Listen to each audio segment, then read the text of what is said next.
ಕೆಲವೇ ಕ್ಷಣಗಳಲ್ಲಿ ಮದ್ದೂರಿನಲ್ಲಿ ಗಣೇಶಗಳ ವಿಸರ್ಜನೆ ನಡೆಯುತ್ತೆ. ಗಣೇಶ ಮೂರ್ತಿಗಳ ವಿಸರ್ಜನೆ ಕೆಲವೇ ಕ್ಷಣಗಳಲ್ಲಿ ಗಲ್ಲಿ ಗಲ್ಲಿಯಲ್ಲೂ ಕೂಡ ಅದ್ಧೂರಿಯಾಗಿ ಸಾಗುತ್ತಿರುವ ಮೆರವಣಿಗೆ. ಹಾದಿಯುದ್ದಕ್ಕೂ ಪೊಲೀಸ್ ಮತ್ತು ಆರ್ಎಎಫ್ ಸಿಬ್ಬಂದಿ ಭದ್ರತೆ ಇದೆ. ಪೊಲೀಸರನ್ನ ಹೊತ್ಕೊಂಡು ಕುಣಿದ ಕಾರ್ಯಕರ್ತರು. ಮದ್ದೂರಿನಲ್ಲಿ ಕೆಲವೇ ಕ್ಷಣಗಳಲ್ಲಿ ಗಣೇಶ ಮೂರ್ತಿಗಳ ವಿಸರ್ಜನೆ ನಡೆಯುತ್ತೆ. ಗಮನಿಸ್ತಾ ಇದ್ದೀರಿ, ಇವತ್ತು ಬಹಳ ಬಿಗಿ ಭದ್ರತೆಯನ್ನ ಆಯೋಜನೆ ಮಾಡಲಾಗಿದೆ. ಯಾಕಂದ್ರೆ ಮೊನ್ನೆ ಆದಂತಹ ಘಟನೆಯನ್ನು ಗಮನಿಸಿದ್ದೀವಿ. ಇದೇ ವೇಳೆ ಭದ್ರತೆಗೆ ನಿಯೋಜನೆಗೊಂಡಿದ್ದಂತಹ ಪೊಲೀಸ್ ಅಧಿಕಾರಿಯನ್ನ ಕಾರ್ಯಕರ್ತರು ಹೊತ್ತು ಕುಣಿದು ಕುಪ್ಪಳಿಸಿದ್ದಾರೆ. ಹೆಚ್ಚಿನ ಭದ್ರತೆಯನ್ನು ಒದಗಿಸಲಾಗಿದೆ. ಇವತ್ತು ಮೊನ್ನೆ ಆದಂತಹ ಘಟನೆ ಗಣೇಶ ಮೆರವಣಿಗೆಯ ವೇಳೆ ಕಲ್ಲು ತೂರಾಟ ಆಗಿತ್ತು. ಬೆಳಗಿನ ದಿನ ಮದ್ದೂರು ಉದ್ವಿಗ್ನ ಪರಿಸ್ಥಿತಿಗೆ ತಲುಪಿತ್ತು, ಪ್ರಕ್ಷುಬ್ಧಗೊಂಡಿತ್ತು. ಅದಾದಮೇಲೆ ಸಭೆಯನ್ನು ಮಾಡಿ ಸಹಜ ಸ್ಥಿತಿಗೆ ಪರಿಸ್ಥಿತಿ ಬಂದಿತ್ತು. ಮತ್ತೆ ಯಾವುದೇ ರೀತಿಯ ಅಹಿತಕರ ಘಟನೆಗಳು ನಡೀಬಾರದು ಅಂತ ಹೇಳಿ ಮುಂಜಾಗ್ರತೆಯನ್ನು ವಹಿಸಲಾಗಿದೆ. ಇದುವರೆಗೂ ಕೂಡ ಎಲ್ಲವೂ ಶಾಂತಿಯುತವಾಗಿಯೇ ಸಾಗ್ತಾ ಇದೆ. ಗಣೇಶ ಮೂರ್ತಿಗಳ ವಿಸರ್ಜನೆ, ಸಾಮೂಹಿಕ ಗಣೇಶ ಮೂರ್ತಿಗಳ ವಿಸರ್ಜನೆ ಅದ್ಧೂರಿಯಾಗಿ ಸಾಕಷ್ಟು ಸಂಖ್ಯೆಯಲ್ಲಿ ಕಾರ್ಯಕರ್ತರು, ಗಣೇಶನನ್ನು ಕೂರಿಸಿದವರೆಲ್ಲರೂ ಕೂಡ ಈ ಸಡಗರ ಸಂಭ್ರಮದಲ್ಲಿ ಭಾಗಿಯಾಗಿದ್ದಾರೆ.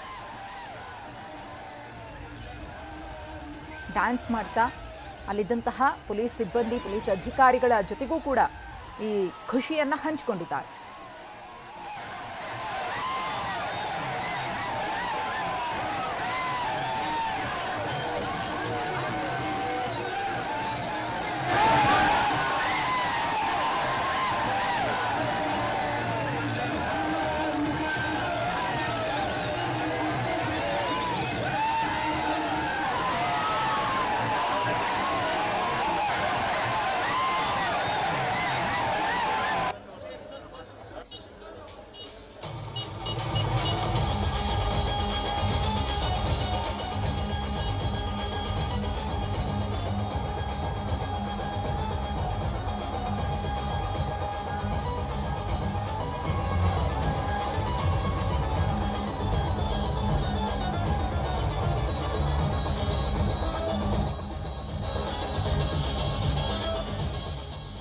ಇನ್ನು ವಿಧಾನ ಪರಿಷತ್ನ ವಿಪಕ್ಷ ನಾಯಕ ಛಲವಾದಿ ನಾರಾಯಣಸ್ವಾಮಿಯವರು ಈ ಕುರಿತು ಮಾತನಾಡಿದ್ದಾರೆ. ಏನು ಹೇಳಿದ್ದಾರೆ ನೋಡೋಣ. ಮದ್ದೂರಿನಲ್ಲಿ ನಡೆದಿರ್ತಕ್ಕಂಥದ್ದು ಕಿಡಿಗೇಡಿಗಳು ಏನು ವಿನಾಯಕನ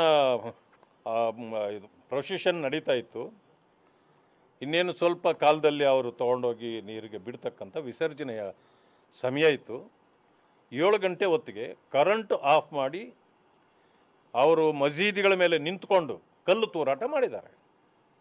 ಅಷ್ಟೊತ್ತಿಗೆ ಪೊಲೀಸ್ನವ್ರು ಬಂದಿದ್ದಾರೆ. ಗೊತ್ತಾಗಿದೆ ಯಾರು ಈಗ ಇದು ಕರೆಂಟ್ ತೆಗೆದ್ರು, ಕಟ್ ಮಾಡಿದ್ರು ವೈರು, ಅವರು ಸಿಕ್ಕಿದ್ದಾರೆ. ಮತ್ತು ಯಾರು ಕಲ್ಲು ತೂರಾಟ ಮಾಡಿದ್ರು ಅವರು ಸಿಕ್ಕಿದ್ದಾರೆ. ನಾನು SP ಅವರು ಮತ್ತು DC ಅವರು ಇಬ್ಬರನ್ನು, ನಾನು ಅಶೋಕ್ ಅವರು ಮತ್ತು ನಮ್ಮ ಅಧ್ಯಕ್ಷರಾಗಿರ್ತಕ್ಕಂಥ ವಿಜಯೇಂದ್ರ ಅವರು ಗೆಸ್ಟ್ ಹೌಸ್ಗೆ ಕರೆದು ಕೇಳಿದಾಗ ನೇರವಾಗಿ ಅವರು ಹೇಳಿದರು, ಇದರಲ್ಲಿ ಹಿಂದೂಗಳದ್ದು ಯಾವುದೇ ರೀತಿಯ ಸಂಚು ಇಲ್ಲ, ಇದು ಇಲ್ಲ ಸರ್, ಇಲ್ಲಿ ನಡೆದಿದ್ದೇ ಬೇರೆಯೇ, ಅವರೇ ಮಾಡಿದ್ದು.